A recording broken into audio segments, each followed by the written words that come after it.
Chief minister Revanth Reddy के सामने 130 माओवादियों ने किया सरेंडर, 124 हथियार पुलिस के हवाले। तेलंगाना के दारुल हुकूमत शहर हैदराबाद से एक बड़ी खबर सामने आई है, जहां रियासती कांग्रेस हुकूमत की सरेंडर पॉलिसी के तहत बड़ी तादाद में माओवादियों ने हथियार डाल दिए। तफसीलात के मुताबिक चीफ मिनिस्टर तेलंगाना रेवंत रेड्डी की मौजूदगी में 130 माओवादियों ने सरकारी तौर पर पुलिस के सामने सरेंडर कर दिए। सरेंडर करने वालों में माओवादिस्ट तंजीम के कई अहम ओहदेदार भी शामिल है।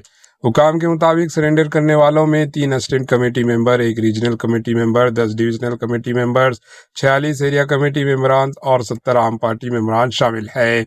इन अफराद ने पुलिस के हवाले 124 खतरनाक हथियार भी किए, जिनमें एक LMG rifle, 31 AK-47 rifles, 21 arm rifles और 20 SLR राइफल्स और 18 303 राइफल्स और 33 दीगर हथियार शामिल है।